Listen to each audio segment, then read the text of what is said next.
नमस्ते सदा वत्सले मातृभूमि। जय हिंद दोस्तों जैसा कि आप सभी को मालूम है कि इस वीडियो में मैं आपको स्पेस डिफेंस और इंटरनेशनल गलियारों की एक एक खबर से रूबरू कराता हूं। तो चलिए इस वीडियो में जान लेते हैं। आज की टॉप हेडलाइंस हैं। SP-19 तीसरे FOC तेजस MK1 फाइटर जेट ने पहली उड़ान पूरी की। अगले 5 सालों में रक्षा निर्यात में होने वाली है भारत की जबरदस्त बढ़ोतरी। तेजपुर वायुसेना स्टेशन पूर्वी क्षेत्र में किसी भी चुनौती के लिए तैयार है। Army chief general Vipin Naravane ने कहा कि हमारे दुश्मन जिस तरीके से डिफेंस मॉडर्नाइजेशन में तेजी से काम कर रहे हैं, हम उस स्पीड में थोड़ा पीछे छूटे हैं। साथ ही MM नरवणे ने कहा कि भारतीय आर्म फोर्स की विदेशी उपकरणों पर निर्भरता को स्वदेशी क्षमता बढ़ाकर कम करना चाहिए। आर्मी चीफ ने ये भी कहा कि हमें ध्यान रखना होगा कि आधुनिक और खास टेक्नोलॉजी और मैन्युफैक्चरिंग में क्षमता की कमी की वजह से सिर्फ स्वदेशी डेवलपमेंट से ही मौजूदा ऑपरेशनल गैप यानी कि जरूरतों की भरपाई नहीं हो सकती। इसीलिए कुछ % में इंपोर्ट भी जरूरी है। जब दुश्मन एकदम दरवाजे पर हो, उस वक्त कोई भी ऑपरेशनल कमी का रिस्क नहीं लिया जा सकता। आर्मी चीफ ने कहा कि हम स्वदेशी उपकरण और वेपन सिस्टम लेने के लिए प्रतिबद्ध हैं, क्योंकि किसी भी आर्मी के लिए इससे ज्यादा उत्साहवर्धक और कुछ नहीं हो सकता कि वो स्वदेशी तकनीक और हथियारों से युद्ध लड़े और जीते।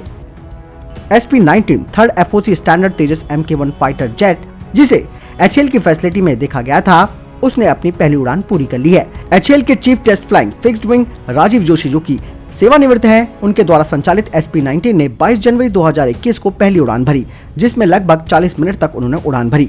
SP-19 पहला FOC तेजस MK1 जेट है जो इस साल की उसकी अपनी पहली उड़ान है और उम्मीद है कि 5 और मार्च के अंत तक अपनी पहली उड़ान पूरा कर लेंगे। SP-18 ने मार्च 2020 में अपनी पहली उड़ान और 24 सितंबर 2020 को SP-17 ने अपनी पहली उड़ान सफलतापूर्वक की थी। SP-20 ने लो और हाई स्पीड टैक्सी ट्रायल्स को पूरा कर लिया है और उसे भी उड़ान परीक्षण के लिए तैयार किया जाएगा। जापान और भारत ने चीन का मुकाबला करने के लिए म्यांमार के साथ बनाए हैं संबंध।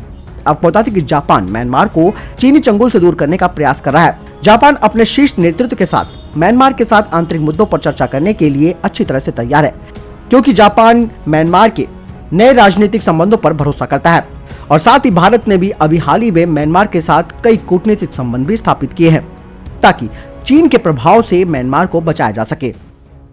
DRDO के प्रमुख जी सतीश रेड्डी ने कहा कि अगले 4 से 5 सालों में देश के रक्षा निर्यात में जबरदस्त बढ़ोतरी होगी। भारतीय सैन्य बलों के पास बड़ी मात्रा में स्वदेशी साजो सामान है। रेड्डी ने आगे बताया कि हमने अपनी परियोजनाओं में विकास और निर्माण के लिए उद्योगों को भागीदार बनने का न्योता दिया है। यहाँ तक कि मिसाइल प्रणाली जैसे अहम क्षेत्रों को भी निजी कंपनियों के लिए खोला है। हाल ही में सरकार ने आकाश मिसाइल को दुनिया के दूसरे देशों को निर्यात किए जाने की मंजूरी दी है। 30 दिसंबर 2020 को सरकार ने स्वदेशी निर्मित सतह से हवा में मार करने वाली आकाश मिसाइल प्रणाली के निर्यात किए जाने पर मोहर लगाई। रक्षा मंत्रालय ने अगले 5 साल में रक्षा विनिर्माण में 1.75 लाख करोड़ रुपए के टर्नओवर का लक्ष्य रखा है। इसमें 35,000 करोड़ रुपए मूल्य के सैन्य हार्डवेयर और निर्यात का लक्ष्य भी है। भारतीय वायुसेना और फ्रांस के एयरफोर्स के बीच जोधपुर में संयुक्त युद्ध अभ्यास डेजर्ट नाइट की शुरुआत हुई। इस वार गेम एक्सरसाइज के दूसरे दिन CDS general Vipin Rawat French technique विमान से राफेल में उन्होंने उड़ान भरी। इसके अलावा जोधपुर एयरबेस स्टेशन पर इस युद्ध अभ्यास के विभिन्न पहलुओं के बारे में चीफ ऑफ डिफेंस स्टाफ ने काफी कुछ जाना भी। उन्होंने कहा कि ये युद्ध अभ्यास दोनों वायुसेनाओं के बीच जुड़ाव की श्रृंखला में एक महत्वपूर्ण मील का पत्थर साबित होगा। सैन्य सूत्रों से मिली जानकारी के अनुसार 2021 में हो रहे किसी भी देश के साथ पहले युद्ध अभ्यास में राफेल की ताकत आजमाने का मौका है, जहां भारत और फ्रांस की वायुसेना एक दूसरे के अनुभवों को साझा करेंगी। राफेल डील के बाद पहली बार इस आधुनिक तकनीक के विमान का उपयोग युद्ध अभ्यास में किया जा रहा है, जिससे कि इसकी मारक क्षमता और इसकी गुणवत्ता का एक जीवंत उदाहरण देखने को मिलेगा, जो कि दोनों देशों की वायुसेनाओं के बीच तकनीकी समझ को भी बढ़ाएगा। असम में स्थित तेजपुर वायु स्टेशन के नए air office commanding air commander Dharmendra Singh Dangi ने कहा कि देश के पूर्वी क्षेत्र में ये किसी भी चुनौती का सामना करने में सक्षम है। एयर कमांडर डांगी ने कहा कि भारतीय वायुसेना तेज गति से प्रगति कर रही है और हम किसी भी चुनौती का सामना करने में सक्षम है। आपको बता दें कि उन्होंने एयर कमांडर तेजपाल सिंह की जगह ली है। एयर कमांडर डांगी वायुसेना की लड़ाकू इकाई में 19 दिसंबर 1992 में शामिल हुए थे। उन्होंने 2009 से 2011 तक तेजपुर वायु स्टेशन में सेवा दी है और अब वे दूसरी बार यहाँ पर काम कर रहे हैं। उनके पास उड़ान भरने का 3000 घंटे से भी अधिक का अनुभव है। वो एक इंस्ट्रक्टर और कुशल पायलट है, जो NDA के छात्र भी रह चुके हैं। एयर कमांडर डांगी ने राफेल लड़ाकू विमान को भारतीय वायुसेना में शामिल किए जाने तक फ्रांस में राफेल परियोजना प्रबंधन टीम का नेतृत्व किया था। चीन या कोई दूसरा पड़ोसी राष्ट्र हमारे सीमावर्ती इलाकों में रह रहे लोगों को अब आंख नहीं दिखा सकेगा। केंद्र सरकार ने इसके लिए भारी भरकम बजट राशि जारी की है। बल्कि केंद्रीय अर्धसैनिक बलों को सिविल प्रशासन की एक जिम्मेदारी भी सौंपी गई है। सीमा के कई हिस्सों से ऐसी खबरें आती है कि फला देश के सैनिक वहां आकर लोगों को डराते धमकाते हैं। इसके पीछे उनका मकसद होता है कि वहां के लोग सीमा से सटे गांव छोड़कर पीछे चले जाएं। पड़ोसी राष्ट्र की भी यही सोच होती है कि सीमा के आसपास जब स्थानीय लोग नहीं रहेंगे तो वो अपनी रणनीति को आसानी से आगे बढ़ा सकेगा। सीमावर्ती इलाकों में रहने वाले लोगों तक केंद्र सरकार की सभी योजनाएं ठीक तरह से नहीं पहुंच पाती। इसके चलते बहुत से लोग वहां से पलायन करने की सोचने लगते हैं। केंद्रीय अर्धसैनिक बल ऐसे इलाके में घर घर जाकर लोगों को केंद्र सरकार की योजनाओं की जानकारी देंगे। केवल जानकारी ही नहीं बल्कि सर्वे भी करेंगे कि उन लोगों तक केंद्र की योजनाओं का फायदा पहुंच रहा है या नहीं। साथ ही बल के जवान उन इलाकों में पड़ोसी देशों के उन मुखबिरों पर भी नजर रखेंगे जो सीमावर्ती इलाके में रह रहे लोगों को गुमराह कर वहां से जाने के लिए उकसाते हैं। केंद्र सरकार ने तकरीबन सभी सीमाओं पर ये काम शुरू कर दिया है।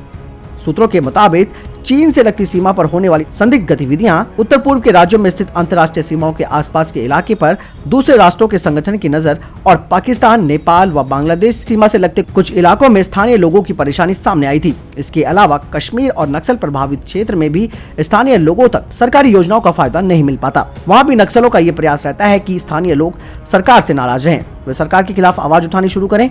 अगर इन इलाकों में सरकारी योजना पहुँचती है तो उसमें भी नक्सली बाधा डालते हैं। केंद्र सरकार ने इसका हल तलाश लिया है। इसके लिए बजट की कमी नहीं रहेगी। पूर्वोत्तर में सैनिकों की एक नियोजित और क्रमिक गिरावट के साथ जहां सुरक्षा स्थितियों में काफी सुधार हुआ है, भारतीय सेना ने बल के प्राथमिक कार्य को पूरा करने के लिए वर्ष के अंत तक 10,000 अतिरिक्त सैनिकों को फिर से तैयार करने की योजना बनाई है। सूत्रों ने बताया कि ये सैनिक रिजर्व डिवीजन का हिस्सा हैं, जिनके तत्वों को संवेदन क्षेत्रों में किसी भी आकस्मिकता से निपटने के लिए चीन के साथ LAC की रक्षा करने वाली अग्रिम पंक्तियों के सैनिकों का समर्थन करने के लिए तेजी से मूव किया जा सकता है। जबकि पूर्वोत्तर में लगभग 30,000 सैनिकों को पहले से ही आतंकवाद रोधी और आंतरिक सुरक्षा कर्तव्यों से बाहर निकाला जा चुका है और एक और 7,000 सैनिकों को वर्ष के अंत तक वापस लेने की उम्मीद है। विशेषज्ञों ने कहा कि इस कदम से सेना को सीमाओं पर ध्यान केंद्रित करने और पारंपरिक अभियानों के लिए प्रशिक्षित करने में मदद मिलेगी। दुनिया को सर्वाधिक घातक परमाणु हथियारों से मुक्ति दिलाने के लिए संयुक्त राष्ट्र की पहली संधि शुक्रवार से लागू हो गई है। विश्व को विनाशकारी शस्त्रों से बचाने की इस पहल को ऐतिहासिक कदम बताया गया है। इस संधि के अमल पर अब सबकी नजर रहेगी, क्योंकि महाशक्ति देशों व भारत समेत 9 देशों ने इसका समर्थन नहीं किया। इस महत्वपूर्ण संधि को परमाणु हथियार निषेध संधि नाम दिया गया है। ये अब अंतर्राष्ट्रीय कानून का हिस्सा है। इसके साथ ही द्वितीय विश्व युद्ध के अंतिम चरण में 1945 में जापान के हिरोशिमा और नागासाकी शहरों पर अमेरिकी परमाणु बम गिराने की घटना की पुनरावृत्ति को रोकने के लिए दशकों लंबा अभियान सफल होता हुआ प्रतीत हो रहा है। हालांकि इस तरह के हथियार नहीं रखने के लिए सभी देशों के द्वारा इस संधि का अनुमोदन करने की जरूरत मौजूदा वैश्विक माहौल में असंभव है। इस संधि को संयुक्त राष्ट्र महासभा ने जुलाई 2017 में मंजूरी दे दी थी और 120 से अधिक देशों ने इसे स्वीकृति प्रदान की थी। लेकिन परमाणु हथियारों से लैस या जिनके पास इसके होने की संभावना है, उन 9 देशों में अमेरिका, रूस, ब्रिटेन, चीन, फ्रांस, भारत, पाकिस्तान, उत्तर कोरिया और इजराइल ने इस संधि का कभी समर्थन नहीं किया और न ही 30 राष्ट्रों के नाटो गठबंधन ने इसका समर्थन किया। तो दोस्तों, ये थे अभी तक के टॉप डिफेंस और स्पेस अपडेट्स। वीडियो के संबंध में कोई प्रश्न, जवाब या आपका सवाल है, आप कमेंट सेक्शन में लिखकर जरूर पूछ सकते हैं। और जिन लोगों के पास हमारी वीडियो की नोटिफिकेशन नहीं आ रही है, वे लोग डायरेक्टली हमारे चैनल पर आकर विजिट कर सकते हैं।